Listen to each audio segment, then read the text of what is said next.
ini yang kami hormati. Panitia dan pengurus Al-Izzah yang kami hormati, dan tidak lupa seluruh peserta seminar online di pagi hari ini yang kami sayangi dan banggakan. Puji syukur kehadirat Allah Subhanahu wa Ta'ala yang telah memberi rahmat dan kenikmatan sehingga kita dapat bersyukur biqaulina alhamdulillahirabbil alamin. Shalawat serta salam kami haturkan kepada junjungan kita, Nabi besar, Nabi agung Muhammad sallallahu alaihi wasallam, Nabi yang telah menuntun kita dari zaman kebodohan sampai zaman yang terang benderang ini. Yaqulina Allahumma sholli ala sayyidina Muhammad. Allahumma sholli. Saya, Sulistiawati, selaku pembawa acara, akan membacakan susunan acara pada pagi hari ini. Acara yang pertama, pembukaan. Acara yang kedua, sambutan dari Rois Awal, Mas Fathul Wahab. Acara yang ketiga, penyampaian materi. Saya serahkan kepada moderator, Mas Ma'ruf. Acara yang selanjutnya, tanya jawab. Dan acara yang terakhir yaitu penutup. Marilah kita buka acara seminar online pada pagi hari ini dengan bacaan umul kitab Al-Hazimiyah Al-Fatihah.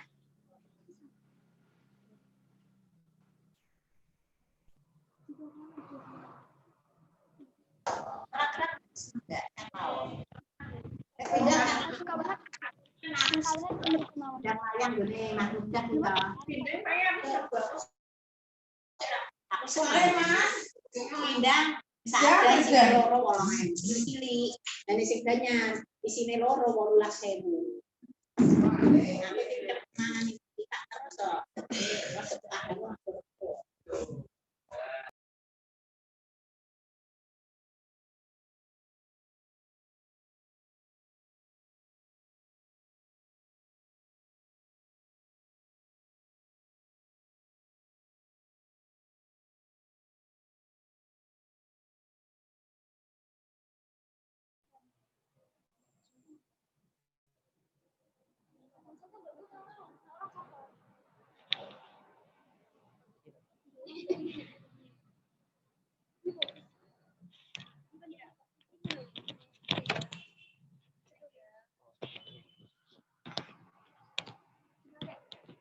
Assalamualaikum warahmatullahi wabarakatuh. Alhamdulillah wassalatu wassalamu ala Rasulillah wa ala alihi wa sahbihi wa mawalah bi'adati ilmillah amma ba'dah. Hadratal muhtaramin al-aisya al-kurama al-alim ulama wa la nansa jami'ul hadirina mubasyaratan fi hadhil Zoom insyaallah. Awalan naqulu syukran katsiran bishtirakikum bihadhil wadhifa au bihadhil barnamaj lil mustama' al izzah khususan ila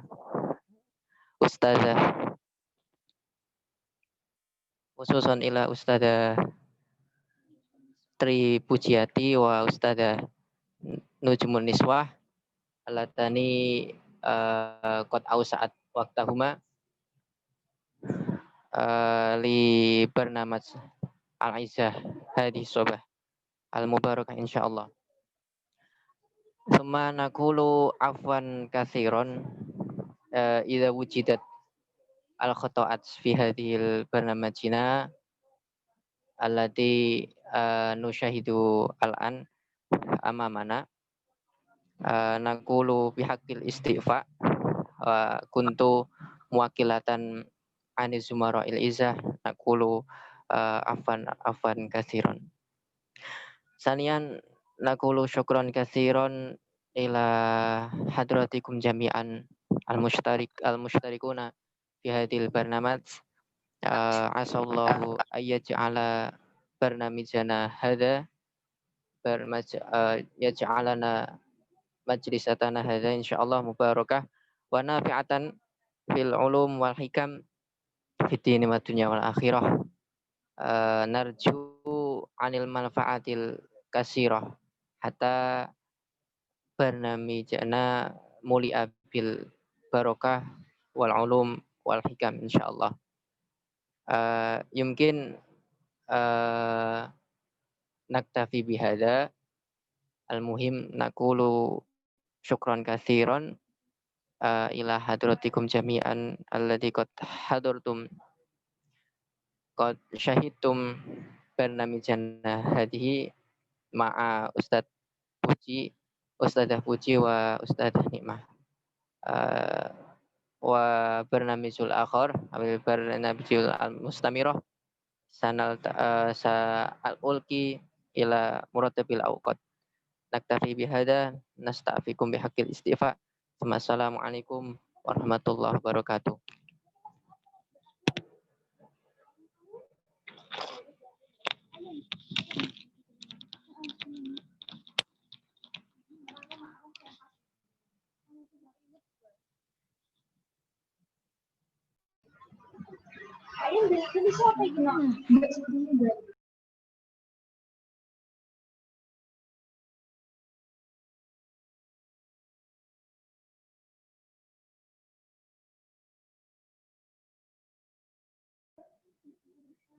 Acara selanjutnya penyampaian materi yang disampaikan kepada Mbak Devita Ayun.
Acara selanjutnya penyampaian materi yang dipimpin oleh Mas Ma'ruf.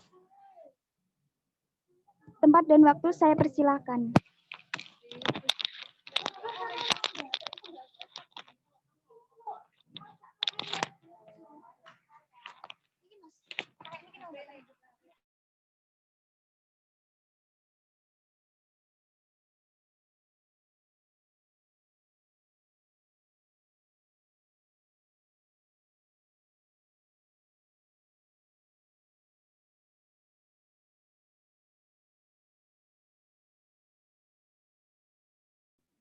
Assalamualaikum warahmatullahi wabarakatuh.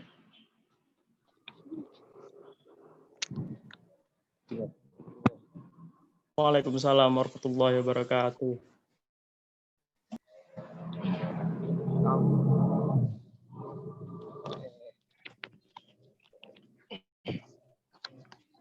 Bismillah, alhamdulillah, salatu wassalamu ala rasulillah Sayyidina Muhammad bin Abdullah wa ala alihi wa sahbihi wa mawalah la hawla wa la quwwata illa billah.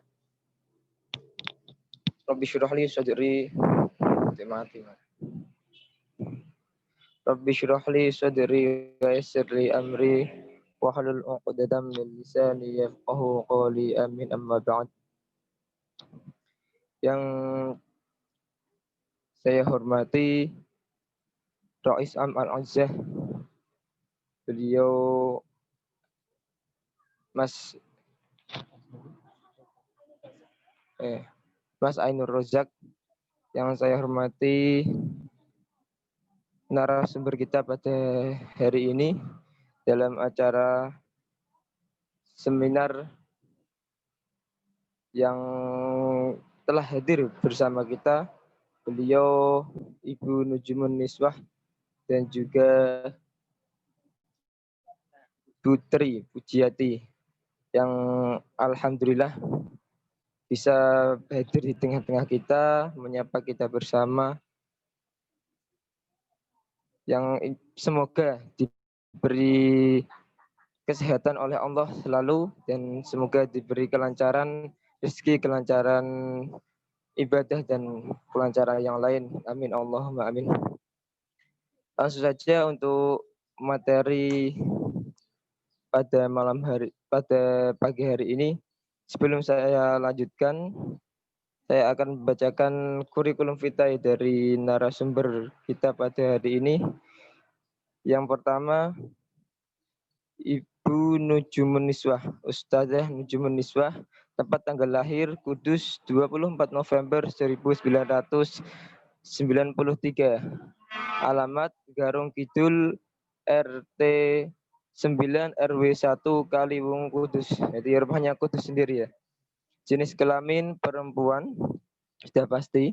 Kewarganegaraan Indonesia. Nomor handphone kalau ada yang mau dicatat.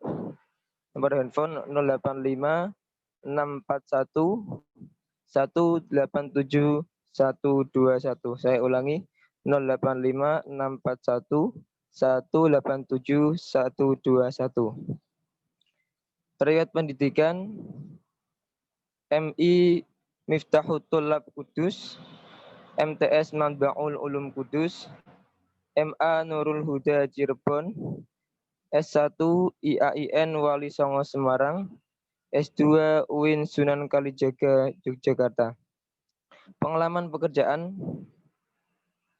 staf pengajar bahasa asing Ma'had Al-Jami'ah IAIN Kudus. Staf pengajar bahasa asing Ma'had Al-Jami'ah IAIN Wali Songo. Guru bahasa Arab MA Sunan Pandanaran Yogyakarta. Guru MINU Miftahut Thulab dan dosen IAIN Kudus.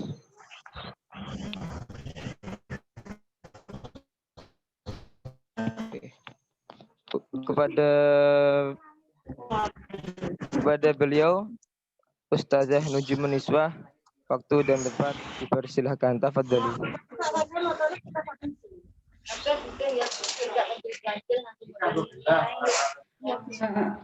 Hasanan, hal yumkinuni an abda al-an. Boleh, bisa saya mulai sekarang ya? Hal sauti masmu' wa wadih indakum. Sauti masmu' wa wadih indakum. Suara saya ini enggak terdengar enggak, teman-teman? Oke. Ya, Hasanan. Terdengar. Bismillahirrahmanirrahim. Assalamualaikum warahmatullahi wabarakatuh. Alhamdulillahirabbil alamin wa bihi nasta'in wa ala umuri dunya waddin. Wassalatu wassalamu ala sayyidina Muhammadin wa ala alihi wa ashabihi. Yasuruni an akuna baina aydikum fi hadzal barnamaj al-thamin fi barnamaji Munazamati Al-Izzah. Senang sekali saya bisa berkumpul dengan teman-teman hari ini di di acara yang diadakan oleh UKM Al-Izzah. Wa yasuruni an atakallama baina aidikum anil umur wal asya allati tata'allaq bi ta'limil lughah al-arabiyyah, dan senang sekali saya juga bisa bicara di depan teman-teman mengenai isu-isu yang berkembang dalam pembelajaran bahasa Arab. Wa ana ash'uru bil bisa'adah aidan annakum tash'uruna bil fudul haula al masyakil wa kadzalika al hulul allati yumkinuna an nuqaddimaha ila ta'limil lughah al arabiyyah. Saya juga senang sekali UKM Al-Izzah ini mengambil judul atau mengambil tema untuk untuk seminar kita, yaitu problematika dan problematika dalam pengaktualisasian dan pengembangan pembelajaran bahasa Arab, seperti itu ya. Laras. Oke. Innahu la mawdu'un jayyid wa muhim annakum bibahthi itu adalah satu tema atau judul yang penting dan sangat bagus untuk kita diskusikan bersama. Hali bitakdimi syasyati, boleh enggak saya share screen? Bisa enggak saya share screen? Oh, sudah bisa ya.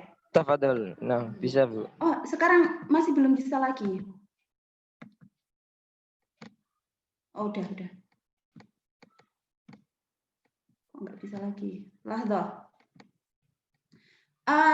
Sanan qabla an ulkiya ba'dal kalimat allati katabtuha fi maqalati uridu an a'rif al-hadirun wal hadirat alladina hadaru fi hadzal barnamij min ayyi qismin antum. Yang hadir hari ini itu kira-kira dari jurusan apa saja atau kebanyakan dari anak PBA saja ya? Dari PBA, Bu. Banyaknya dari PBA. Fi qismin akhar, ada dari jurusan lain, ada dari prodi lain. Banyak. Arsitektur. Dari berbagai prodi dan fakultas. Ini juga ada yang dari luar kampus juga. Oh, nah, min aksam mukhtalifah wa kadzalika min kulliyat mukhtalifah aidan. Ya, dari berbagai prodi dan dari berbagai fakultas ya. Ayuhal muqaddimah atamakkan min musyarakati syasyati ba'd. Saya masih belum bisa ini share screen sekarang. Ini masih belum diaktifkan untuk share screen-nya, masih disable. Sebentar, Ustazah, sebentar.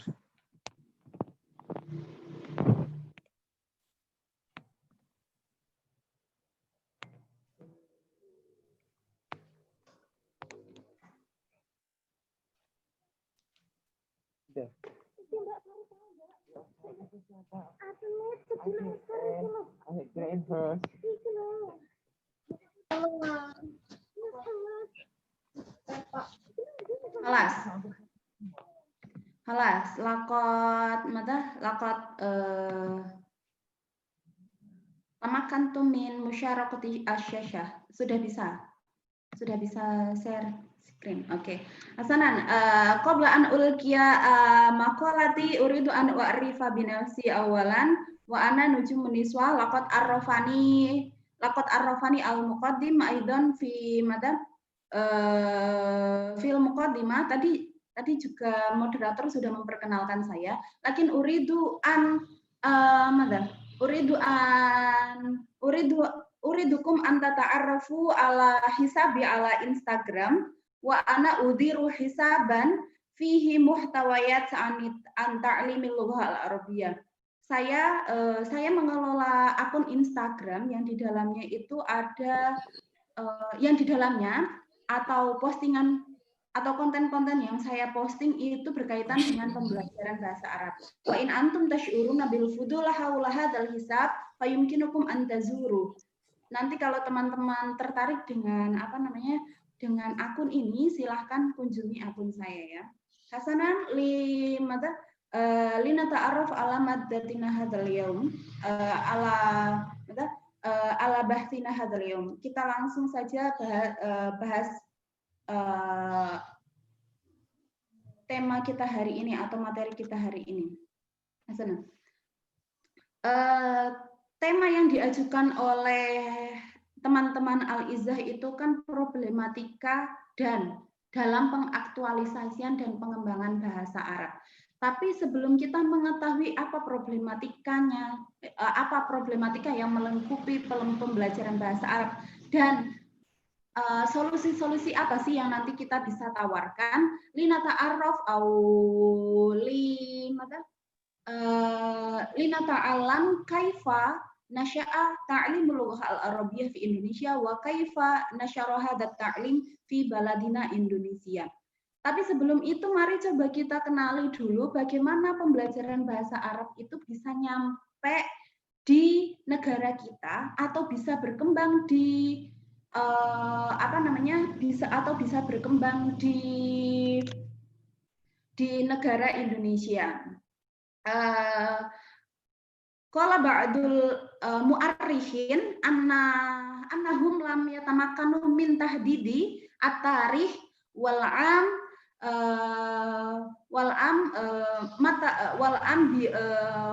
yabda'u fihi ta'limul lughah al-arabiyyah. Beberapa sejarawan itu masih belum bisa memastikan sejak kapan sih pembelajaran bahasa Arab itu mulai berkembang. Lakinnahum yulahisun anna hadat ta'lim yatamasya ma'a intisyaril Islam wa ma'a huduril Islam fi baladina Indonesia. Tapi mereka menyimpulkan bahwa meskipun tidak bisa dipastikan tahun berapanya bahasa Arab itu berkembang di Indonesia, tapi mereka menyimpulkan bahwa pembelajaran bahasa Arab itu mulai muncul, mulai berkembang, mulai dilakukan, mulai dijalankan sejalan dengan penyebaran Islam. Jadi umur PBA, umur pembelajaran bahasa Arab itu hampir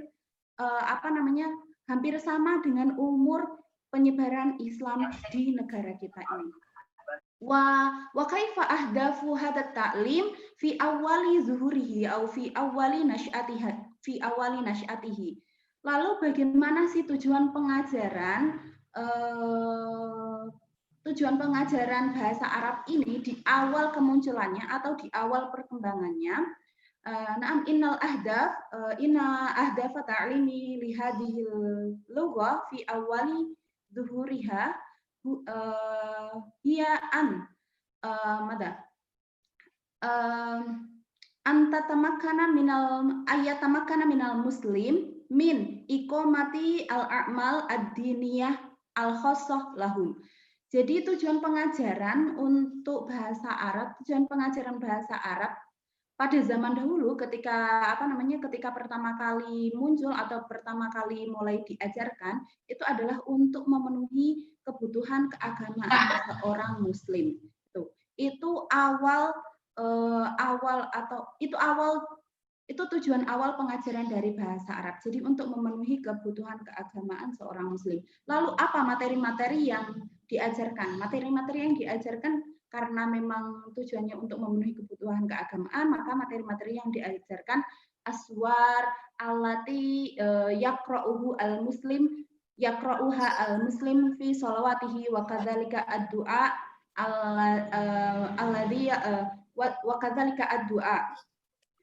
Jadi materi yang diajarkan itu adalah surat-surat pendek serta doa-doa yang oleh muslim tadi itu dibaca di dalam sholatnya. Jadi pengajaran bahasa Arab di awal perkembangannya itu hanya seperti ini.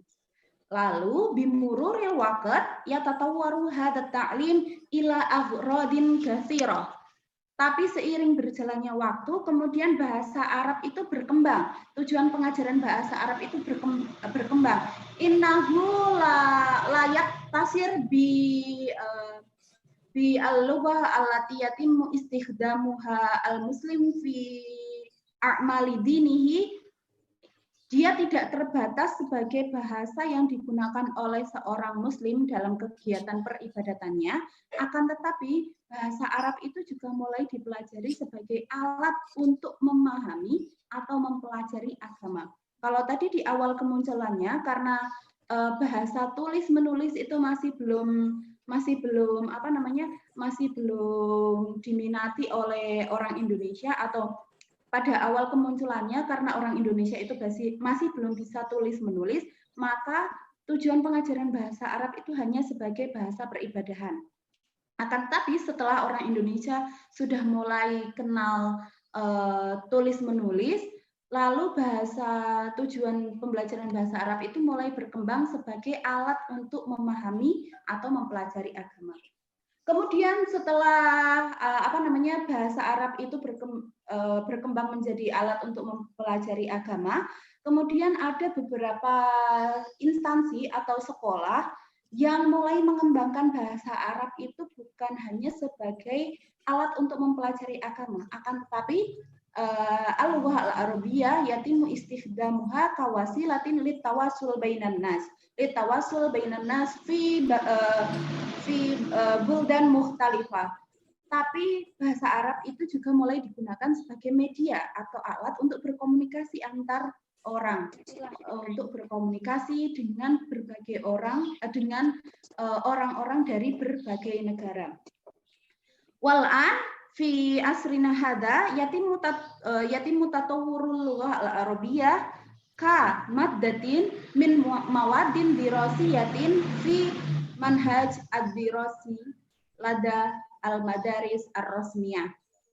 Lalu sekarang bahasa Arab itu sudah berkembang menjadi salah satu mata pelajaran yang harus dipelajari oleh peserta didik. Kalau tadi perkembangan bahasa Arab itu hanya sebagai bahasa peribadatan, kemudian alat untuk mempelajari agama, lalu dikembangkan sebagai media komunikasi, sekarang bahasa Arab itu menjadi salah satu mata pelajaran yang harus ditempuh atau harus dipelajari oleh peserta didik di MI, MTS, serta MA. Hadza tatawwuru ta'limil lughah al-arabiyyah. Ini perkembangan bahasa Arab dari masa ke masa. Lalu, sekarang ladayya ba'dul as'ilah lakum. Sekarang saya punya beberapa pertanyaan untuk teman-teman. Jika Islam, in kanal Islam bada asif lah dok.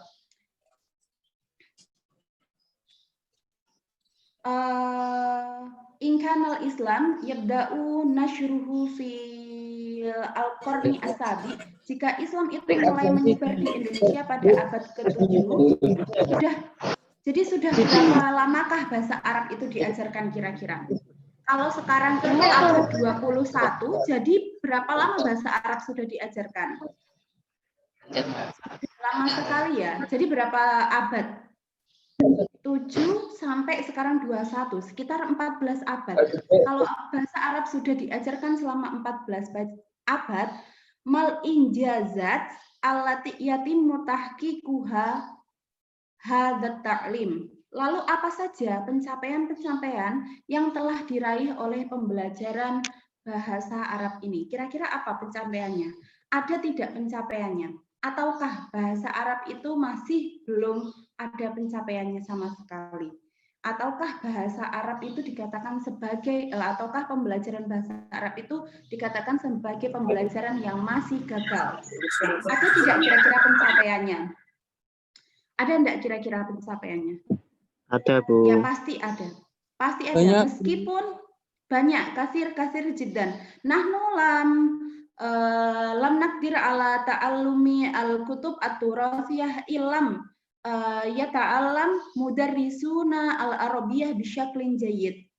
Au ilam yanjah mudarrisuna ta'allumahum al-arabiyyah. Kita tidak bisa belajar misal kitab-kitab kuning dan lain-lain kalau guru-guru kita itu belum berhasil belajar bahasa Arabnya. Seperti itu kan. Pasti bahasa Arab itu sudah ada pencapaiannya atau pembelajaran bahasa Arab itu sudah ada hasil yang memuaskan. Tapi apakah secara keseluruhan pembelajaran bahasa Arab itu sudah bisa disebut berhasil? Sudah bisa disebut berhasil atau tidak? Meskipun ia sudah memiliki beberapa pencapaian, akan tetapi di sisi lain bahasa Arab itu juga masih memiliki masalah-masalah yang terus-menerus muncul seperti itu. Lalu, kalau tadi dikatakan bahasa Arab itu sudah ada beberapa pencapaiannya, apakah bahasa Arab itu masih perlu dikembangkan? Halit ta'lim bihajatin ilat tatwir. Apakah bahasa Arab itu masih perlu dikembangkan? Lalu, limada, kenapa perlu dikembangkan? Ya'taqidu ba'dun nas anna hadha ta'lim la yahtaj ila tatwir. Beberapa orang meyakini bahwa pembelajaran ini itu tidak perlu dikembangkan. Li'anna hadha ta'lim min ta'limid din. Wa hadha ta'lim la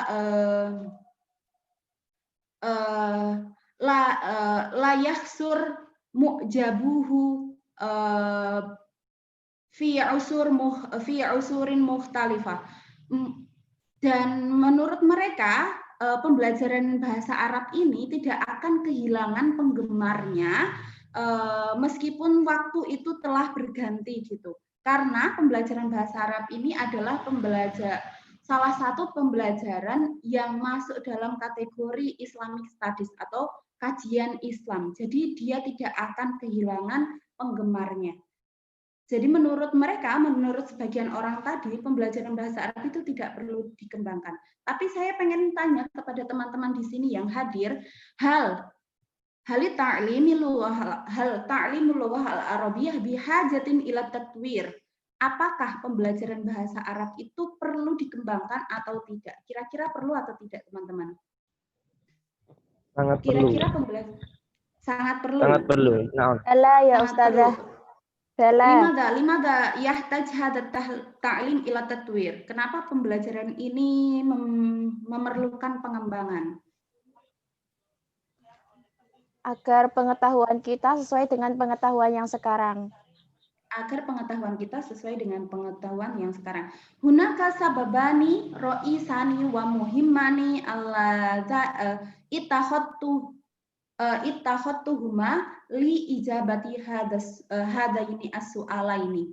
Ada dua alasan utama yang bisa menjadikan jawaban dari dua pertanyaan saya ini. Jawaban yang pertama yaitu ar-rad ala taghyiril asr. Yang pertama adalah bahasa Arab perlu dilakukan pengembangan sebagai bentuk antisipasi atas perubahan zaman. Gitu. Sifat pembelajaran itu sangat dinamis. Begitu juga dengan pembelajaran bahasa Arab. Ia harus menyesuaikan dengan perkembangan zaman atau perubahan atau kebutuhan-kebutuhan yang atau kondisi-kondisi yang dibutuhkan oleh zaman sekarang. Nah, zaman sekarang itu membutuhkan pembelajaran bahasa Arab yang bagaimana? Apakah membutuhkan pembelajaran bahasa Arab yang hanya mempelajari qawaid saja, atau yang hanya mempelajari nahwu shorof saja, ataukah zaman sekarang itu butuh pembelajaran bahasa yang dimana bahasa itu tadi digunakan sebagai alat untuk komunikasi seperti itu. Kira-kira kebutuhan zaman sekarang itu apa? Kira-kira bahasa yang dibutuhkan oleh zaman sekarang itu bahasa yang bagaimana? Bahasa Arab yang bagaimana? Apakah bahasa yang hanya dipelajari nahwu sorofnya saja, ataukah bahasa yang digunakan sebagai alat untuk berkomunikasi seperti itu? Kira-kira bagaimana, teman-teman? Yang digunakan untuk komunikasi dan juga sesuai dengan perkembangan zaman gitu, Ustazah. Ya, dan juga sesuai dengan perkembangan zaman. Ya, karena kita itu zamannya sekarang sudah, ya, sekarang disebut sebagai dengan zaman sekarang itu sudah disebut asrul aulamah, globalisasi ya, di mana satu orang itu bisa berkomunikasi dengan orang lain walaupun jaraknya sangat jauh, tapi mereka seakan-akan dekat seperti itu dengan adanya teknologi. Nah, bahasa Arab juga harus bisa menyesuaikan perubahan ini. Bagaimana bahasa itu bukan hanya dijadikan sebagai alat untuk membaca teks-teks klasik, tapi bagaimana bahasa itu dijadikan sebagai media agar satu orang bisa berkomunikasi dengan orang lain yang berbeda kebangsaan, berbeda kewarganegaraan, dan berbeda bahasa seperti itu. Kemudian yang kedua, alasan yang kedua pentingnya dari pengembangan bahasa Arab adalah untuk liraddi ala ihtiyajati al-muta'allim, untuk menjawab kebutuhan atau kondisi dari pembelajar. Kira-kira pembelajar kita itu butuh bahasa Arab yang bagaimana, atau kondisi pembelajar itu bagaimana, kemudian harus kita sesuaikan pembelajarannya. Nah, ini adalah dua alasan utama yang menjadikan landasan yang kita jadikan dasar sebagai pengembangan pembelajaran bahasa Arab. Oke, sebelum kita bahas pengembangannya, lina bahas fi al-masyakil allati tuhitu al-lughah ta'lim al-lughah al-arabiyyah. Sekarang kita bahas dulu masalah-masalah yang melingkupi pembelajaran bahasa Arab. Ini namanya kalau ini disebut dengan pembahasan mengenai masalah-masalah tadi itu disebut dengan analisis kebutuhan. Kira-kira bagaimana idealnya pembelajaran bahasa Arab, kemudian faktanya bagaimana? Itu harus kita bahas dulu untuk mencari solusi serta mencari model pengembangan yang tepat. Gitu. Oke, Lina bahas fi al-masyakil allati tuhitu ta'lim al-lughah al-arabiyyah. Sekarang kita bahas problematika yang selama ini selalu menghantui pembelajaran bahasa Arab. Problem yang pertama itu problem al-ahdaf, problem tujuan pembelajaran, ahdafu ta'lim. Problem yang problem yang terkait dengan tujuan pembelajaran bahasa Arab. Oke, kalau tadi dikatakan alasan pentingnya mengembangkan bahasa Arab itu adalah satu untuk menjawab perubahan zaman dan kedua untuk menjawab kebutuhan peserta didik. Lalu tujuan yang bagaimana yang kita harapkan dicapai oleh peserta didik, oleh pembelajar bahasa Arab setelah mereka mengikuti proses atau kegiatan belajar bahasa Arab. Apakah kompetensi kebahasaan ataukah kompetensi komunikatif seperti itu. Sayangnya sekarang ini pembelajaran bahasa Arab itu hanya berfokus pada kemampuan atau kompetensi kebahasaan pembelajar. Maksudnya kompetensi kebahasaan itu bagaimana? Apa bedanya dengan kompetensi komunikatif? Kompetensi kebahasaan itu adalah pembelajaran bahasa Arab yang berfokus pada penguasaan kaidah-kaidah atau tata bahasa, seperti pembelajaran bahasa Arab yang berfokus pada penghafalan pola-pola tata bahasa, kemudian pola-pola nahwu, pola-pola sorof dan lain-lain. Itu adalah pembelajaran yang berorientasi pada kafa'ah al-lughawiyah. Sedangkan kafa'atul ittisal pembelajaran yang berorientasi pada kemampuan komunikatif itu adalah pembelajaran yang diarahkan agar peserta didik atau pembelajar bahasa Arab itu bisa menjadikan bahasa Arab sebagai alat untuk berkomunikasi dengan orang lain. Oke, kalau tadi kalau kita lihat bahasa Arab yang sesuai dengan perubahan zaman itu kan bahasa Arab yang bertujuan untuk mengembangkan kafa'atul ittisal ya. Akan tetapi sekarang ini memang orang-orang lebih memilih bahasa Arab itu sebagai bahasa pembelajaran bahasa Arab sebagai sarana agar pembelajar memiliki kafa'ah lughawiyah gitu, bukan kafa'atul ittisal. Jadi orang-orang itu lebih memilih atau masyarakat kita lebih menyukai mereka yang pintar nahwu sorof dibanding mereka yang pintar berbahasa Arab secara aktif. Secara aktif maksudnya dia bisa berkomunikasi dengan bahasa Arab seperti itu. Jadi harapan-harapan masyarakat ini juga mempengaruhi tujuan pembelajaran yang ditetapkan oleh instansi-instansi atau sekolah-sekolah seperti itu. Kemudian yang kedua, permasalahan bahasa Arab yang berkaitan dengan tujuan pembelajaran yang lainnya adalah ini, pembelajaran bahasa Arab itu sampai sekarang masih berorientasi pada ujian. Jadi mereka yang dikatakan berhasil dalam pembelajaran bahasa Arabnya adalah mereka yang berhasil mendapatkan nilai tinggi pada ujian. Sehingga ketika belajar bahasa Arab itu pembelajar difokuskan untuk atau agar bisa menjawab soal-soal ujian seperti itu. Nah, ini adalah masalah-masalah yang berkembang seputar tujuan yang berkembang pada tujuan pembelajaran bahasa Arab. Yang pertama, bahasa Arab zaman sekarang ini masih berorientasi pada penguasaan kebahasaan, bukan kompetensi komunikatif. Kemudian yang kedua, pembelajaran bahasa Arab masih berorientasi pada ujian atau agar peserta didik bisa atau agar pembelajar bisa menjawab soal-soal ujian. Kemudian yang selanjutnya, masalah yang selanjutnya itu terkait dengan maddah dirosiyah, terkait dengan materi pembelajar. Nah, di sini yang paling mendasar dari masalah ini adalah al-muqtadiin, yatimu ta'limun nahwi ladal muqtadiin. Mereka si pemula atau pembelajar pemula bahasa Arab itu sudah diajarkan nahwu. Padahal mereka belum tahu apa-apa, belum tahu kosakata satupun bahasa Arab, akan tetapi sudah diajarkan nahwu. Hunaka al-qaul, ada yang berpendapat seperti ini. Haramun alal muallim ayu alima an-nahwa alal mubtadiin. Ada yang berpendapat seperti ini.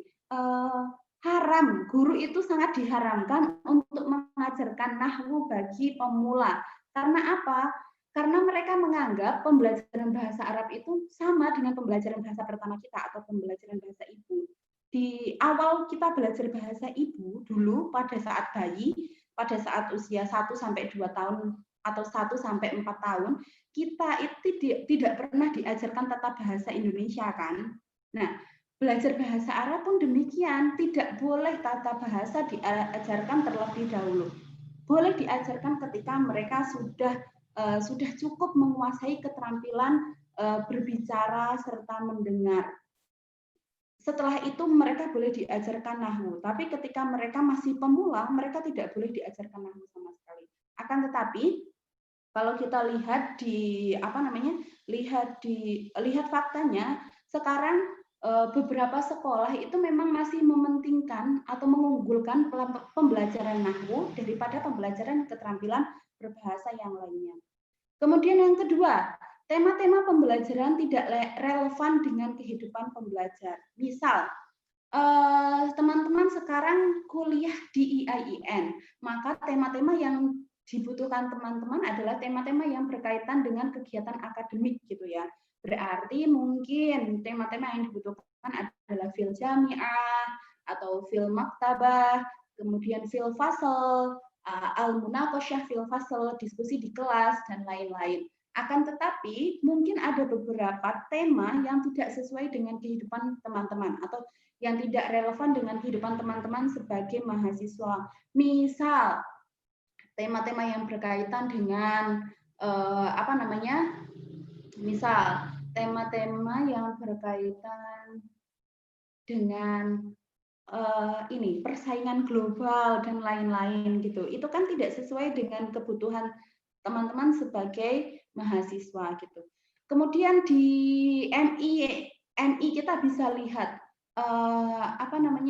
ketika mereka masih kelas 3 atau kelas 4 itu sudah diajarkan tentang penyakit-penyakit, nama-nama penyakit dalam bahasa Arab. Kira-kira mereka butuh enggak sih nama-nama penyakit dalam bahasa Arab itu? Apakah anak 3 SD, 3 MI itu perlu tahu nama-nama penyakit dalam bahasa Arab? Sudah perlu atau belum kira-kira? Belum kan? Nah, itu masalah yang masih masih lazim kita temukan dalam pembelajaran bahasa Arab, bahwa tema-tema yang dipilih itu tidak sesuai dengan kebutuhan atau tidak sesuai dengan kehidupan kebahasaan pembelajar. Kemudian yang selanjutnya, materi qawaid atau nahwu shorof itu biasanya diajarkan terpisah dengan keterampilan, sehingga pembelajar itu biasanya tidak tahu bagaimana cara mengaplikasikan qawaidnya. Seperti itu. Kemudian yang selanjutnya, masalah evaluasi. Penilaian hanya fokus pada aspek kognitif. Lalu jenis-jenis tes pada evaluasi atau ujian-ujian bahasa Arab itu biasanya hanya ujian tulis. Padahal padahal kompetensi yang diharapkan dicapai oleh pembelajar dalam pembelajaran bahasa Arab itu kan bukan hanya menulis saja kan. Ada berbicara. Ketika orang mau menilai seseorang itu bisa pandai berbicara atau tidak, itu kan tidak bisa melalui tes tulis seperti itu. Itu adalah satu problem yang terjadi pada penilaian pembelajaran bahasa Arab. Kemudian yang selanjutnya, guru. Nah, problem itu juga tidak hanya pada komponen pembelajaran saja, akan tetapi pada guru yang menjadi orang yang bertugas sebagai transfer ilmu bahasa Arab ini, itu juga kadang ditemui apa namanya masalah atau problem gitu. Guru kadang itu biasanya di kelas mereka tidak pernah melibatkan pembelajar, atau di kelas ia hanya berceramah saja, lalu tidak melibatkan pembelajar pada proses pembelajaran. Nah, pembelajaran yang ini yang berpusat hanya pada guru atau guru yang ceramah terus, itu namanya teacher center. Akibatnya ketika guru itu hanya guru yang berbicara di kelas, murid tidak memiliki kesempatan untuk melatih kompetensi berbahasanya. Lalu yang kedua, guru itu biasanya kurang inovatif. Kurang inovatif biasanya metode yang digunakan itu terus, metode ceramah terus, metode qawaid wa tarjamah terus, kemudian metode yang media yang digunakan juga buku terus, tidak ada perubahan media dan lain-lain seperti itu.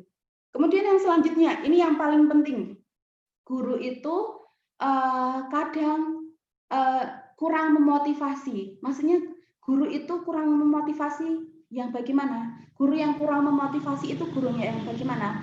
Sa'alat seni atau libah fi ahadi fusuli fi ihda fusuli hiya sa'alat kaifa nahnu nusyajji at-tulab. Bagaimana?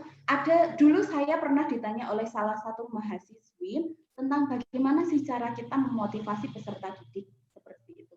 Bagaimana cara agar peserta didik itu menyukai bahasa Arab? Cara memotivasinya itu bagaimana? Apakah dengan ayo belajar bahasa Arab. Kalau kamu belajar bahasa Arab, maka kamu akan bisa ngomong dengan orang Arab. Nanti kalau kamu bisa bahasa Arab, kamu bisa bekerja di Arab. Apakah dengan itu cara memotivasinya? Ternyata saya mendapatkan jawaban itu baru kemarin. Apa yang disebut dengan motivasi itu? Motivasi itu adalah cara guru menghadirkan bahasa Arab sebagai bahasa yang mudah untuk dipelajari. Caranya bagaimana? Cara menghadirkan bahasa Arab sebagai bahasa yang mudah dipelajari itu, yang pertama, guru harus menunjukkan kepada peserta didik atau kepada pembelajar bahwa bahasa Arab itu adalah bahasa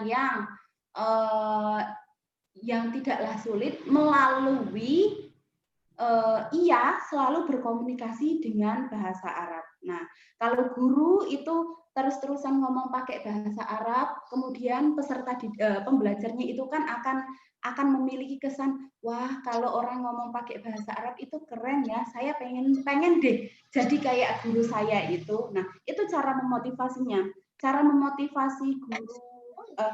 guru memotivasi peserta didik atau pembelajar agar ia tertarik dengan bahasa Arab itu adalah dengan cara menghadirkan bahasa Arab itu sebagai bahasa yang mudah dipelajari. Dan salah satu caranya adalah ia selalu menggunakan bahasa Arab dalam pembelajarannya. Kalau guru menggunakan bahasa Arab dalam pembelajarannya, maka si pembelajar itu akan menyimpulkan bahwa bahasa Arab itu adalah bahasa yang mudah. Buktinya, guru saya saja, dosen saya saja selalu memakai bahasa Arab. Berarti kan bahasa Arab adalah bahasa yang mudah, seperti itu. Kita lanjutkan yang masalah yang terakhir. Masalah yang terakhir adalah masalah yang terjadi pada murid. Masalah pada murid. Satu, biasanya masalah pada murid itu adalah mereka terasing dari bahasa yang dipelajarinya. Maksudnya asing dengan bahasa yang dipelajarinya itu apa? Mereka mempelajari suatu bahasa, tapi dalam kehidupan sehari-hari mereka tidak pernah bertatap muka atau berinteraksi dengan bahasa itu. Maksudnya bertatap muka bagaimana? Bahasa kok bertatap muka gitu. Maksudnya seperti ini. Mereka itu dalam kehidupan sehari-hari tidak pernah mengekspos dirinya dengan bahasa Arab. Artinya ketika ia sudah selesai dari kelasnya atau dari pembelajarannya atau dari kuliahnya seperti itu, di rumah ia tidak pernah mencoba dirinya agar mencoba agar dirinya itu berinteraksi lagi dengan bahasa Arab. Caranya dengan misal nonton video di YouTube atau mendengarkan lagu-lagu Arab, menonton kartun-kartun yang berbahasa Arab dan lain-lainnya. Nah, kalau murid tidak melakukan interaksi yang terus-menerus atau ekspos yang terus-menerus dengan bahasa Arab, maka bahasa Arab itu akan sangat jauh darinya, dan itu juga yang akan membuatnya susah untuk mempelajari bahasa Arab. Kemudian masalah yang kedua adalah kecemasan dalam berlatih berbahasa atau kecemasan dalam berlatih berbahasa Arab. Sering saya jumpai teman-teman itu susah atau tidak bisa berbahasa Arab karena kalian malu untuk berlatih bahasa Arab. Sebabnya apa malu? Kenapa teman-teman itu malu? Karena mungkin teman-teman takut untuk mendapatkan reaksi buruk atau reaksi negatif dari teman-teman yang lainnya. Misal ketika kalian ngomong kemudian ada kesalahan, kemudian kalian mendapatkan reaksi berupa tertawaan dari teman-teman kalian, maka itu akan membuat semangat kalian turun dan akan membuat kalian takut untuk berlatih berbahasa Arab lagi, seperti itu kan. Biasanya seperti itu, mereka yang takut untuk berlatih berbahasa Arab adalah karena mereka takut mendapatkan reaksi buruk atau reaksi negatif dari teman-teman atau juga dari guru.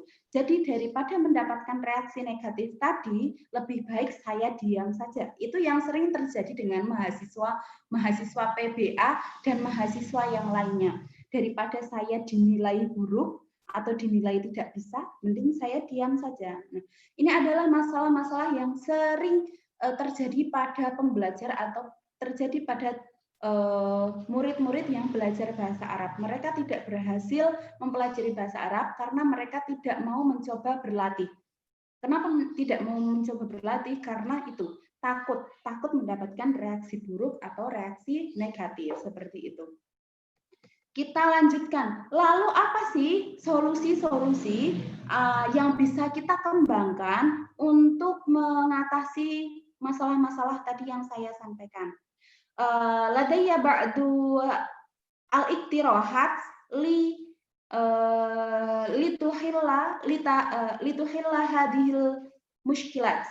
Saya ada beberapa tawaran untuk mengatasi masalah-masalah tadi yang sudah saya paparkan. Yang pertama, tujuan pembelajaran bahasa Arab itu harus diarahkan pada penguasaan keterampilan dan kognitif.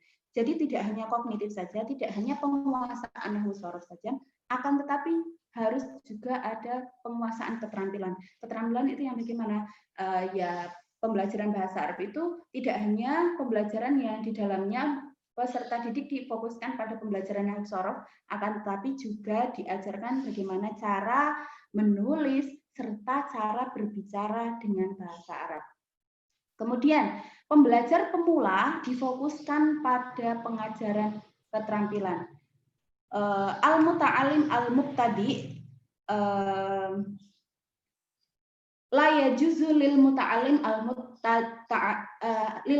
al-mubtadi ta'limu al-qawaid. Tidak boleh diajarkan qawaid atau nahwu pada pembelajar pemula. Pembelajar pemula seharusnya difokuskan pada pengajaran keterampilan saja. Ini ada teori seperti ini kalau dalam pembelajaran bahasa itu afdalu thoriqin fi ta'limil lughah al-ajnabiyah huwa at-thoriq alladhi yatimmu istikhdamuha at-tifl li ta'limi lughatihi al-awwal, lughatihi al-ula. Teorinya seperti ini. Metode yang paling baik untuk mengajarkan bahasa asing adalah dengan meniru metode yang digunakan oleh seorang anak untuk mempelajari bahasa pertamanya. Jadi, ketika kita ingin berhasil mengajarkan bahasa Arab, maka kita harus meniru cara-cara yang dulu kita gunakan untuk belajar bahasa ibu kita, baik itu bahasa ibu kalian, itu bahasa Jawa ataupun bahasa Indonesia. Nah, kita harus meniru cara-cara yang demikian. Kalau dulu kita tidak belajar nahwu di awal belajar bahasa Jawa kita, maka nahwu itu juga tidak boleh diajarkan di awal kita belajar bahasa Arab.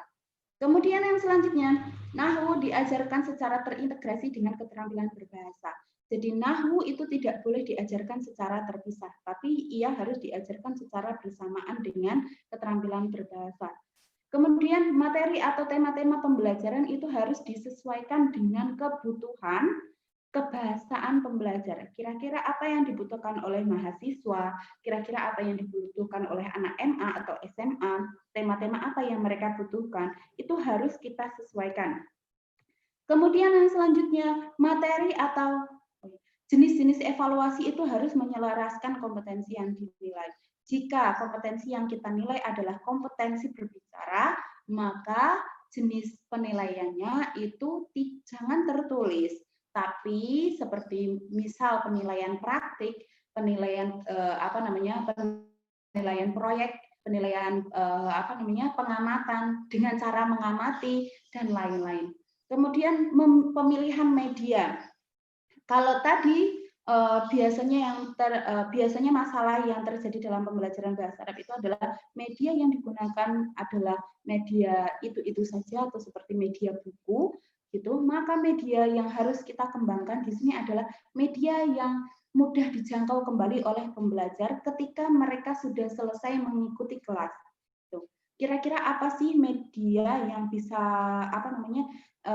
dilihat lagi oleh pembelajar kita setelah mereka selesai mengikuti kelas? Bisa saja dengan video ataupun audio ataupun aplikasi ataupun yang lainnya yang itu yang media-media tadi itu mudah untuk dijangkau kembali oleh pembelajar. Kemudian yang selanjutnya, guru di kelas itu hanya sebagai fasilitator, bukan sebagai satu-satunya sumber belajar. Nah, di sini guru harus mengikut sertakan pembelajar sebagai sumber belajar atau dalam proses pembelajaran, sehingga pembelajar itu juga memiliki kesempatan untuk mengaktualisasikan ilmu-ilmu yang didapatkannya. Seperti itu. Kemudian yang selanjutnya, memang tugas guru ketika dalam pengembangan pembelajaran bahasa Arab itu, tugas guru itu harus selalu berinovasi dan berkreasi dalam menciptakan kondisi belajar yang nyaman serta menyenangkan untuk pembelajar. Caranya berinovasi bagaimana? Dengan memilih teknik-teknik pembelajaran yang berbeda, yang sesuai dengan sesuai dengan kenyamanan pembelajar kita, memilih metode pembelajaran yang sesuai dengan tujuan pembelajaran, tidak menggunakan satu metode pembelajaran yang sama terus-menerus, tapi selalu berinovasi, selalu menggunakan metode pembelajaran yang berbeda-beda seperti itu. Kemudian yang terakhir, mengatasi jarak pembelajar dengan bahasa Arab dengan cara membiasakan mereka dengan bahasa itu. Kenapa kita susah sekali belajar bahasa Arab? Karena ada jarak yang sangat jauh antara kita dengan bahasa Arab. Maksudnya jarak itu apa? Jarak itu adalah kita tidak menjadikan bahasa Arab itu sebagai sesuatu yang melekat dalam diri kita. Karena apa? Karena kita tidak membiasakan untuk berbahasa Arab. Maka untuk mengatasi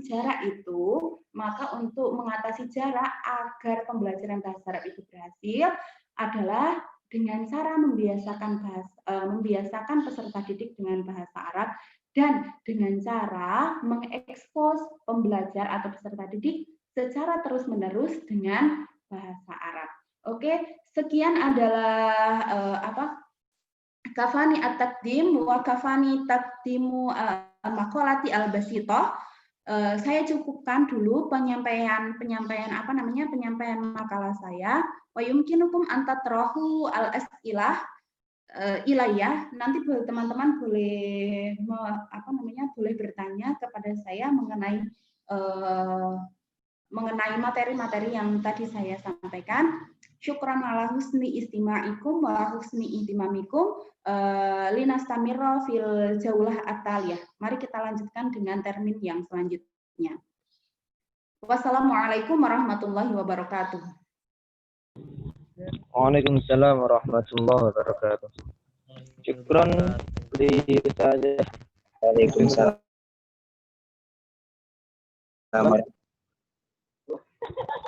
Oke, selanjutnya ini kalau ada yang mau bertanya, silakan bisa chat di Zoom meeting, atau mungkin ada yang langsung bisa atau ingin menyampaikan di depan sini. Jadi biar langsung bisa bertatap muka dengan narasumber kita, yakni beliau Ibu Nujumun Nuswah.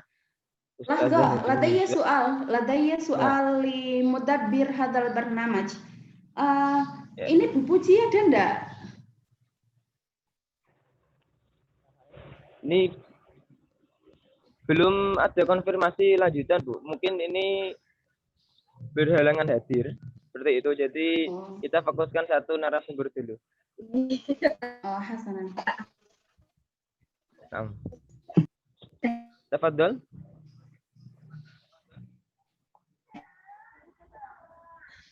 Kalau ada yang mau bertanya, silakan dari teman-teman peserta. Ini antusiasnya sangat bagus sekali. Masuk. Dari teman, silakan. Tafadhol. Sebutkan nama dan dari instansi mana, silakan. David Priyanto. Ya, tafadhol. Baik, saya David Priyanto. Saya dari Prodi Arsitektur Universitas Sains Al-Quran Wonosobo. Mantap. Ya, tafadhol. Akhi David. Ya, jadi sebenarnya yang ingin saya tanyakan itu bahwa bahasa Arab ini kan tadi seperti dijelaskan tadi problematika ya. Itu ada kompetensi kebahasaan dan juga ada kompetensi komunikasi. Nah, sedangkan di pendidikan kita khususnya di Indonesia itu kompetensi kebahasaan itu lebih ditekankan, sehingga artinya di situ itu para pelajar itu mereka akan merasa jenuh seperti yang tadi dikatakan, dan itu saya setuju sekali. Nah, khususnya untuk di Indonesia ini solusinya itu seperti apa agar khususnya itu para pelajar itu kan yang intinya dalam bahasa itu kan mereka harus suka dulu. Nah, di situ mereka sudah harus dibebankan dengan tata kebahasaan, sedangkan mereka belum mengetahui sama sekali tentang bahasa Arab itu. Khususnya ini ditujukan kepada para pengajar-pengajarnya. Jadi solusi seperti apa sih, solusi yang benar-benar di situ itu bisa diterapkan.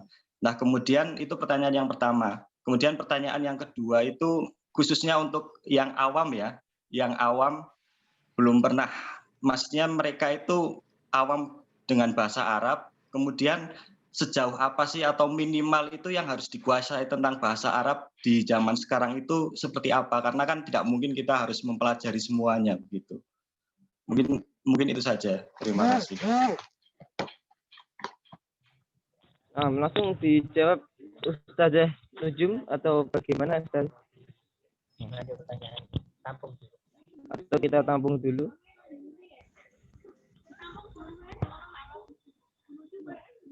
Oke, kita tampung dulu untuk pertanyaannya yang pertama.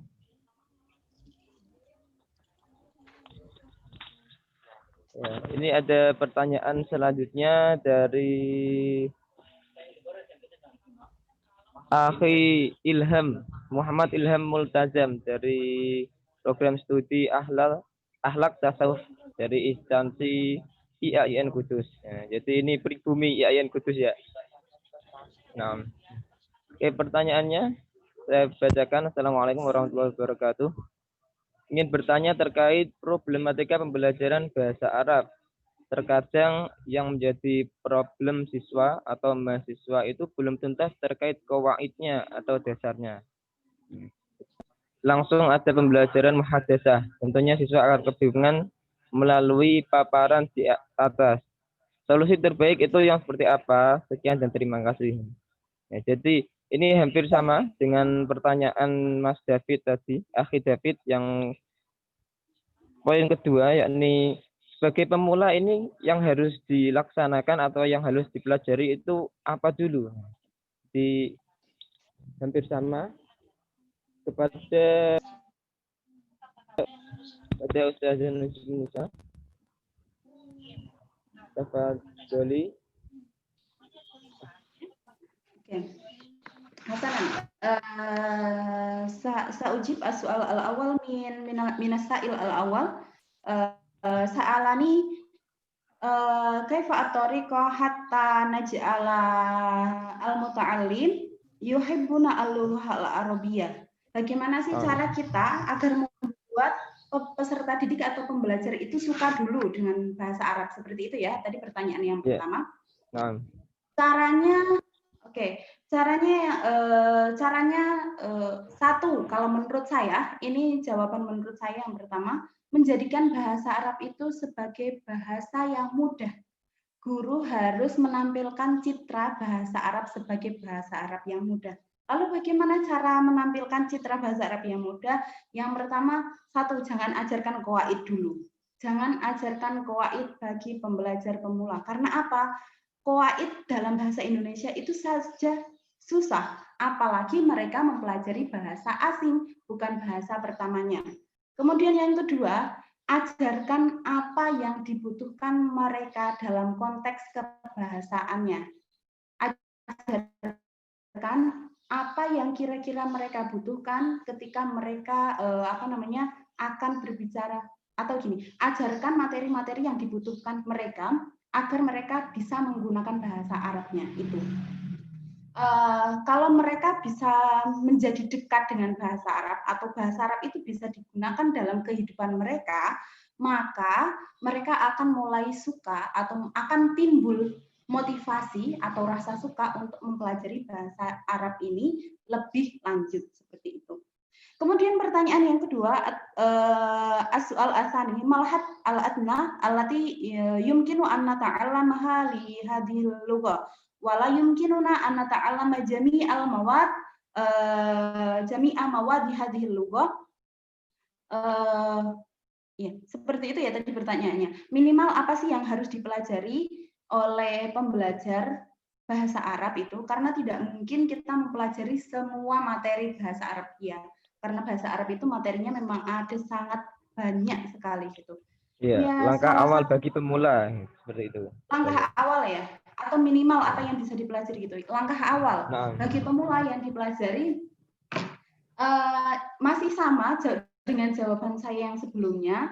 Langkah awal yang harus dipelajari atau materi-materi awal yang harus dipelajari itu adalah materi yang kira-kira bisa kalian aplikasikan dalam kehidupan kalian sehari-hari. Materi yang kira-kira kalian sangat butuhkan dalam konteks kebahasaan kalian sebagai seorang manusia. Kira-kira apa materinya? Kira-kira apa tema-temanya? Kira-kira apa sih yang paling kita butuhkan? Misal yang paling kita butuhkan itu adalah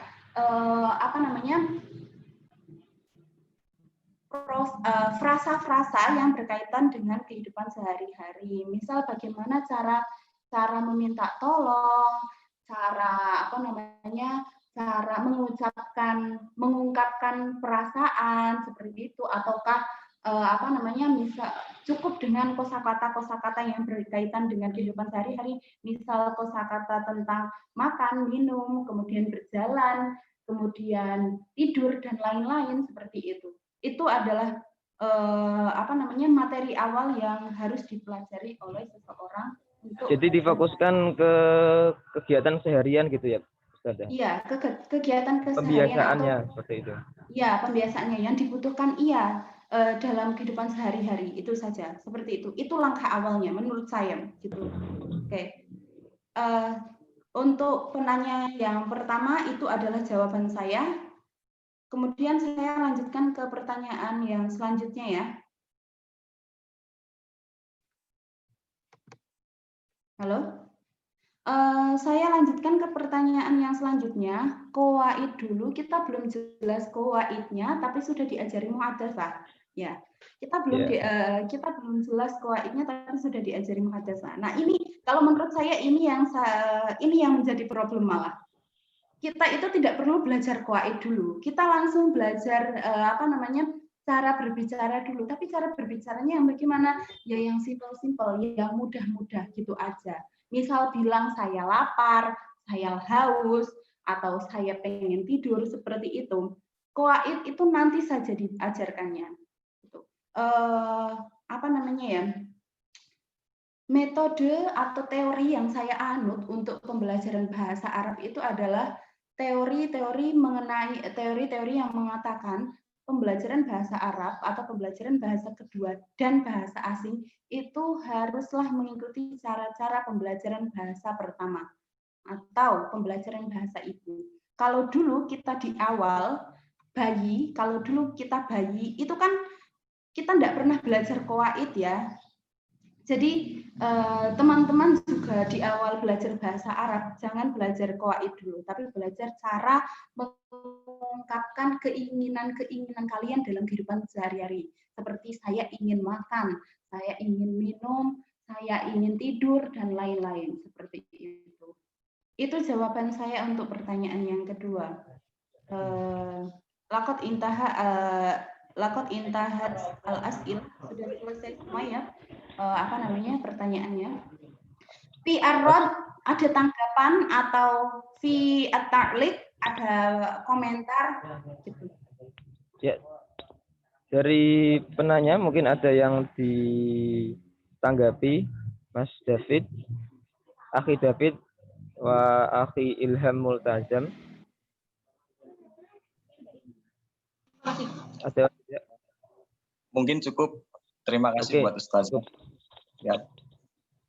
Naam, syukron.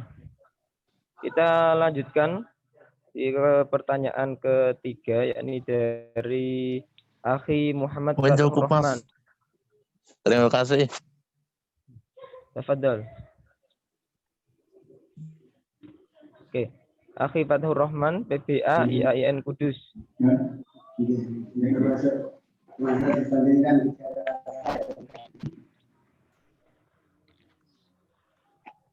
Sesuai dengan visi IAIN yaitu menjadi insan yang humanis, aplikatif, produktif. Bagaimana kita mewujudkan visi tersebut sebagai seorang mahasiswa prodi pendidikan bahasa Arab? Apakah kita terus bercakap dengan orang awam menggunakan bahasa Arab? Contohnya orang kampung yang masih awam dengan bahasa Arab atau bagaimana? Seperti itu, Ustazah. Sekian, terima kasih. Ya, dauni adhaq lillah toh. Saya ya. Iya, yang tadi ditanyakan oleh Mas Fathur Rahman itu bagaimana menjadi mahasiswa yang mengamalkan nilai-nilai visi IAIN Kudus, yaitu salah satunya adalah aplikatif gitu ya. Apakah dengan cara berbicara dengan orang kampung yang masih awam dengan bahasa Arab gitu ya. Nah. Ini yang bertanya ini sangat fokus sekali dengan visi dan misi IAIN Kudus ya. Ya, jadi mahasiswa beneran ini. Ya? Kenapa bisa hafal sekali dengan visinya ini? Aplikatif itu caranya tidak dengan demikian. Aplikatif itu sesuai dengan kebutuhan dari mata kuliah yang kamu pelajari. Misalnya bahasa Arab itu kamu tujuan mempelajari bahasa Arab di IAIN Kudus adalah agar nantinya kamu bisa menjadi guru bahasa Arab, seperti itu kan, menjadi guru bahasa Arab yang baik. Kemudian yang kedua, kamu bisa menjadikan bahasa Arab sebagai alat atau media untuk berkomunikasi dengan orang, untuk mengkomunikasikan bahasa tadi dalam konteks-konteks tertentu. Bukan semua konteks saja kamu komunikasikan bahasa Arab itu, tapi ada konteks khusus gitu. Misal seperti ketika mengikuti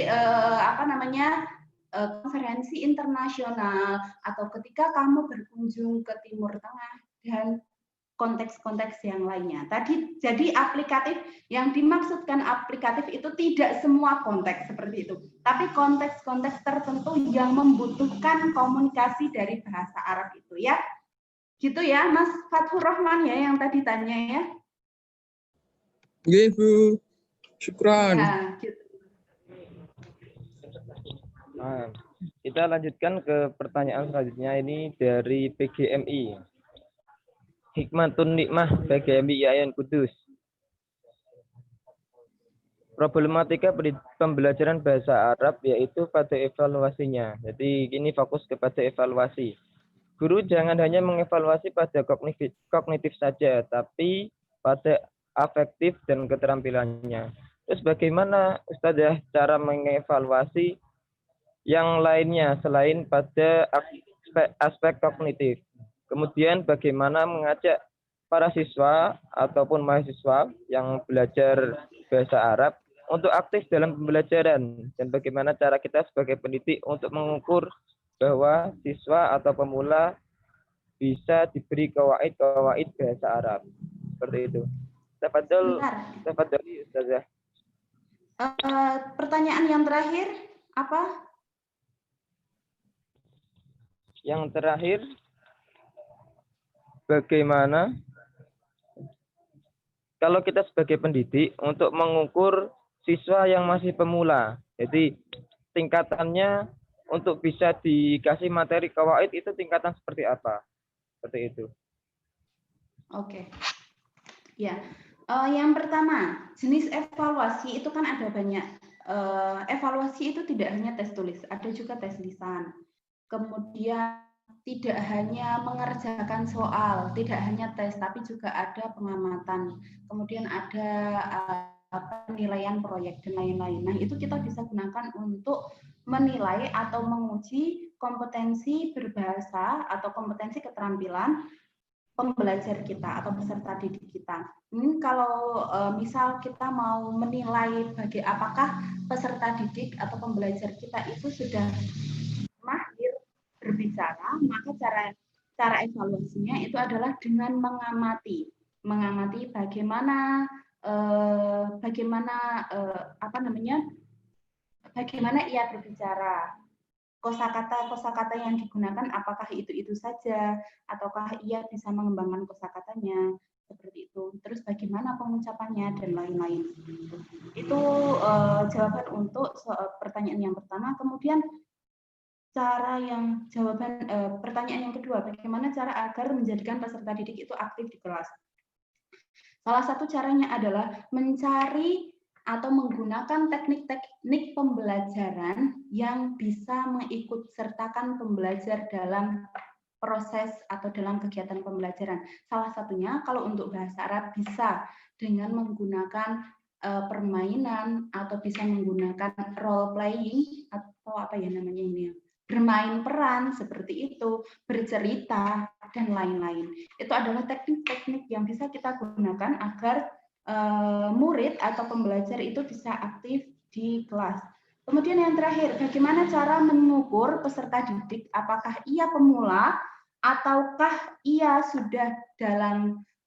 sudah sampai pada tingkatan menengah atau tinggi, seperti itu. Nah, ini tugas guru di awal pembelajaran. Biasanya guru atau dosen itu melakukan pre-test atau tes permulaan untuk mengetahui kadar kompetensi yang dimiliki oleh peserta didik.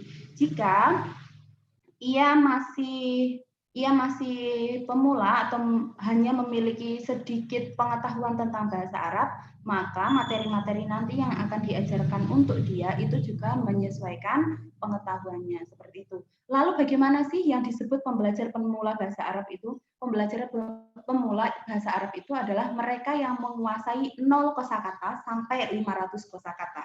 Di 500 kosakata itu masih dikatakan pemula oleh pembelajaran bahasa Arab itu. Mereka yang menguasai 500 kosakata itu masih termasuk pemula. Jadi silakan teman-teman hitung kosakata apa saja yang sudah teman-teman kuasai, apakah sudah sampai 500 atau belum. Jika belum, maka teman-teman juga masih pada tahap pemula gitu. Lalu kapan mereka bisa diajarkan diajarkan qawaid? Mereka yang bisa diajarkan qawaid adalah mereka yang sudah cukup bisa. Sebenarnya gini, qawaid itu kalau tadi saya bilang itu kan, ketika kita mengembangkan pembelajaran bahasa Arab yang sudah sesuai dengan, yang menyesuaikan dengan perkembangan dan kebutuhan zaman, maka pembelajaran qaid itu tidak boleh diajarkan terpisah dengan pembelajaran keterampilan. Jadi ketika di sela-sela mengajarkan keterampilan, guru juga bisa mengajarkan qaid. Caranya bagaimana? Ada cara sebentar saya lupa, induktif atau deduktif, di mana peserta didik itu tidak diajari qaid, tapi dia bisa menyimpulkan bagaimana pola-pola yang benar, pola-pola kalimat bahasa Arab yang benar. Sebentar saya lupa, itu namanya induktif atau deduktif gitu.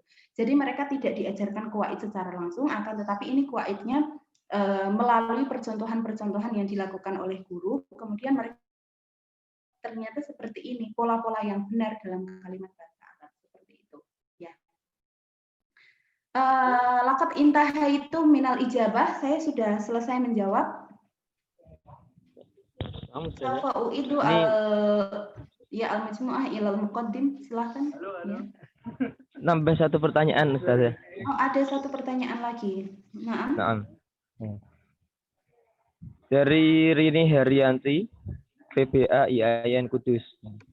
Tadi disampaikan bahwa ada jarak penyekat dalam pembelajaran. Ya mungkin ini dalam masa COVID-19 ya, Corona. Jadi biasanya dalam peserta didik itu harus punya mental untuk bisa mengekspos bakat diri. Tapi dari pribadi saya, wah ini curhat juga. Dari pribadi saya itu harus bisa dulu, baru bisa berani tampil. Jadi saya mengeduakan mental dan belajar yang lebih lama untuk berani maju. Bagaimana tanggapan Ustazah untuk hal ini dan solusi apa ke depannya yang baik saya lakukan? Jadi ini mentalnya yang kurang Ustazah. Oh gitu. Jadi dia lebih memilih untuk mempersiapkan yang matang dulu, baru berani tampil gitu ya, ya. Nah. Tapi kamu mau nunggu sampai kapan sampai berani tampil gitu? Coba kita lihat dulu ketika kita belajar bahasa Jawa itu kan bahasa pertama kita ya. Kita kan sering salah ya. Pada saat kita masih bayi, pengucapan kita aja sering salah gitu ya. Tapi kita sering mencoba terus, dari hasil mencoba kita menemukan formula yang benar untuk mengucapkan satu kata. Seperti itu kan. Kita tahu bagaimana pengucapan satu kata yang benar itu setelah kita mengalami beberapa kali percobaan seperti itu. Jadi kalau menurut saya belajar bahasa Arab pun harus demikian. Kamu tidak perlu menunggu persiapan yang sangat matang dulu, lalu kemudian tampil gitu. Tapi tampillah dulu, baru kamu mendapatkan pengetahuan-pengetahuan itu. Itu kalau menurut saya. Jangan tunggu sampai kamu merasa siap, tapi tapi mulailah agar kamu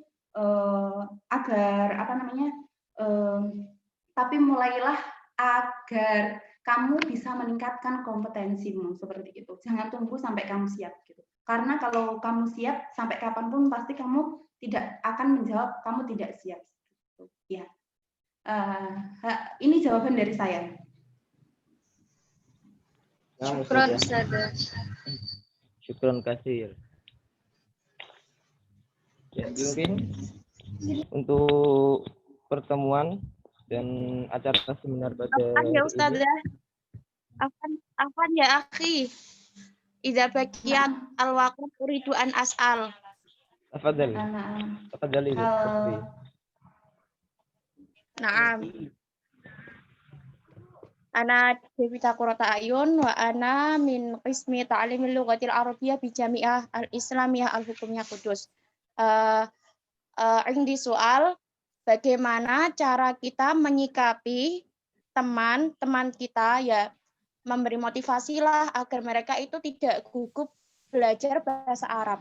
Ini masih tingkatannya belajar, belum maharoh-maharohnya, contoh belajar kitab kuning atau maksudnya itu kan berbahasa Arab, teks-teks berbahasa Arab gitu loh. Nanti saya takut, Mbak, kalau nanti ada nahwu sorofnya. Nanti saya takut kalau itu ditunjuk disuruh jawab. Nanti ya begitulah, takut-takut yang lainnya. Apalagi dengan maharoh gitu. Yang tingkatannya sudah ada yang bertingkat-tingkat dan semakin sulit itu. Syukron. Tafadhali Ustazah Indonesia. La dalam atamatan min simai suali Anisah Devita li anna khidmatu ittisali ta'arradat anifan. Tadi ini apa namanya, jaringan saya agak terganggu, jadi saya tidak dengar apa namanya pertanyaan Mbak Devita gitu. Hal yumkinuka ayyuhal muqaddim an tu'ida qira'ata su'aliha. Boleh tidak diulangi, dibacakan pertanyaannya Mbak Devita, moderatornya. Nah, untuk Mas pertanyaannya dari Mbak Devita Ayun ini mungkin lebih ke ya hampir sama dengan mental. Jadi ada teman-teman dari mahasiswa itu ada yang sudah punya kompetensi dalam bidang bahasa Arab, ada yang pemula, ada yang menengah, ada yang tinggi ya. Dari Mbak Devita ini minder kalau melihat orang yang lebih tinggi tingkatannya seperti itu. Bagaimana memotivasi diri untuk bisa seperti orang-orang yang sudah berkompeten di bidang bahasa Arab seperti itu, Ustaz? Bagaimana cara memotivasi atau Laisa kadzalik. Cara kita Mbak Devita. Ya. Jadi itu bukan konteksnya saya bukan menjadi yang minder, Bu, tapi saya itu pengen memotivasi teman agar mereka itu tidak gugup dalam belajar. Baik itu dimulai dari teks-teks berbahasa Arab, kan ada kitab kuning ngoten kan. Nggih, ataupun di kampus itu ada pelatihan beberapa maharah. Kalau di awal mungkin mereka bisa mengikuti karena itu masih tingkatannya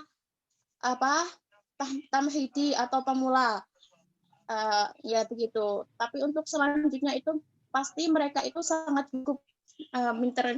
Aku nggak bisa, aku ya ngoten lah, banyak keluhan contoh begitu untuk memotivasi teman-teman. Ya, oke. Nah, kalau menurut saya, kenapa mereka itu biasanya motivasinya menurun setelah tingkatan belajarnya itu mulai naik? Karena satu, tuntutan yang semakin tinggi, dan yang kedua, kondisi belajar itu tidak membuat mereka nyaman. Artinya apa?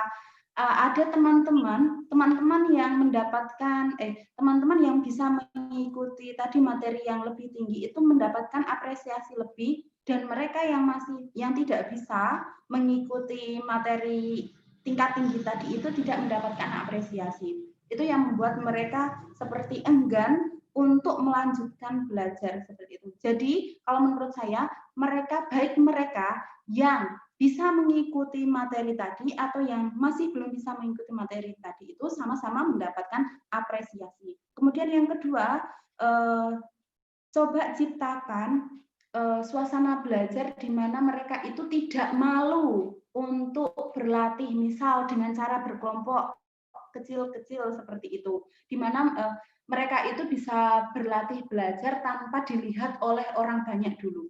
Ketika mereka sudah sudah bisa belajar dari kelompok kecil tadi dan bisa menambah pengetahuannya, baru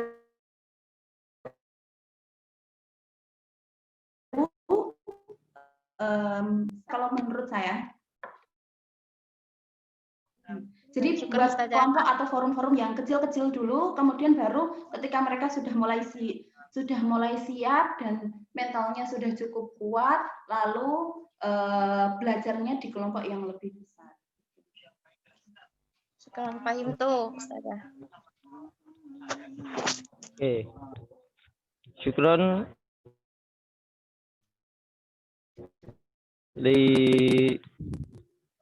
untuk seminar pada hari ini. Mungkin untuk kesimpulan sedikit saja, tapi saya simpulkan dengan sedikit kata-kata yang mungkin untuk memotivasi. Jadi dalam belajar bahasa Arab, karena ada problematika dan juga masalah yang harus kita selesaikan agar kita bisa belajar bahasa Arab dan menguasai bahasa Arab. Kita yang pertama jangan takut salah dan juga berani mencoba. Kalau kita salah sekali, tetap kita coba lagi dan kita coba lagi. Sebagai mahasiswa, yakni agen of change, agen perubahan, pertama kita harus merubah diri kita bagaimana yang kita inginkan. Kalau kita sudah mencapai apa yang kita inginkan, khususnya dalam belajar bahasa Arab, kita akan bisa merubah orang lain, memotivasi orang lain untuk bisa belajar bahasa Arab agar mahir dan terampil dalam bidang bahasa Arab. Tidak hanya dalam qawaid dan juga praktiknya juga harus bisa seperti itu. Hadza minni, kurang lebihnya mohon maaf dan syukron kasir li Ustazah Nujum Niswah atas waktunya dan juga seluruh peserta seminar pada pagi hari ini. Semoga kita selalu diberi kesehatan, diberi tetap keimanan oleh Allah agar bisa menghadapi khususnya virus corona ini. Kita tetap bisa belajar dalam jarak. Jadi kita belajar dimanapun kita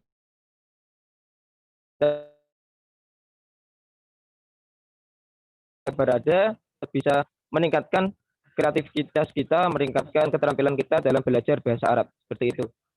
Dari saya kurang lebihnya mohon maaf. Allahul muwaffiq ila aqwamit thoriq. Wassalamualaikum warahmatullahi wabarakatuh. Waalaikumsalam warahmatullahi wabarakatuh. Waalaikumsalam warahmatullahi wabarakatuh. Waalaikumsalam warahmatullahi wabarakatuh.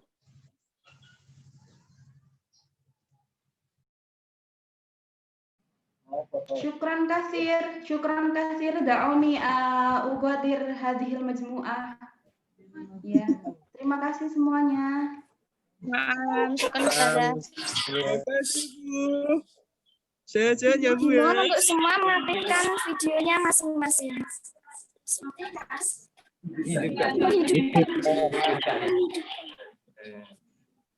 Asik ya Ustazah, Nunu tafsir ma'an awalan. Ayo, ngopi ya. Syukron ya Ustazah.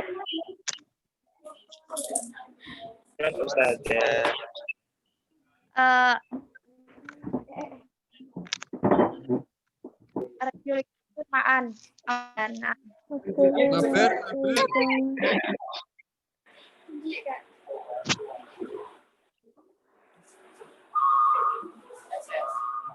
Masih.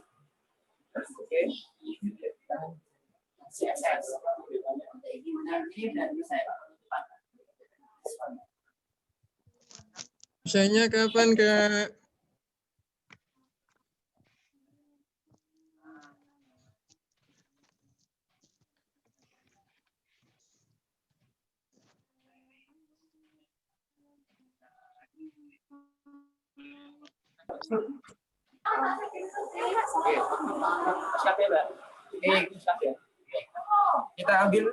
Kita ambil foto bersama.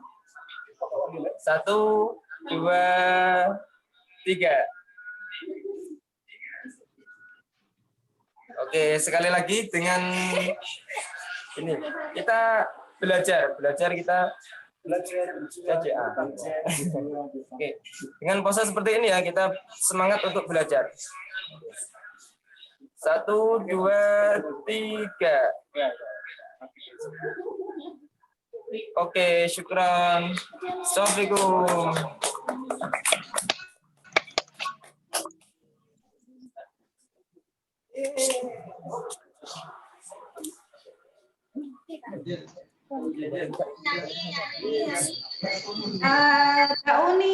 Dauni uhadir hadhil majmu'ah. Saya izin live forum ya, teman-teman. Ibu. Wada'an. Syukron lakum.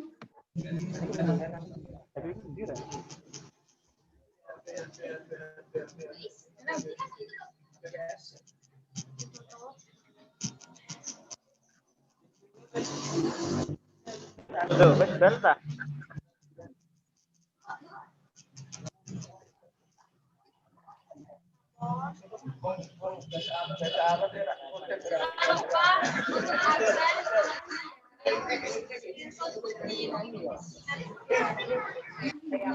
Di balik layar, di balik layar. Di balik layar. Kak, sedikit dah benar. Indahnya Lulu Atul Maknunah, Anda mendapat SP1. Terima kasih. Terima kasih kembali.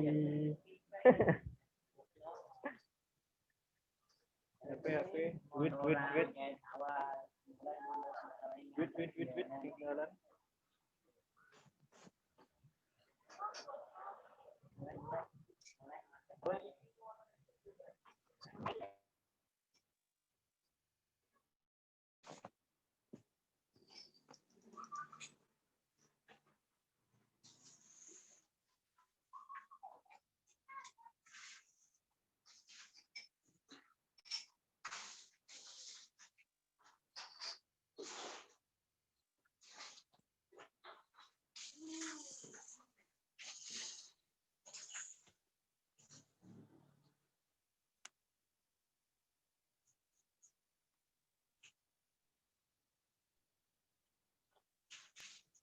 Sampun Lur, sampun. Madang.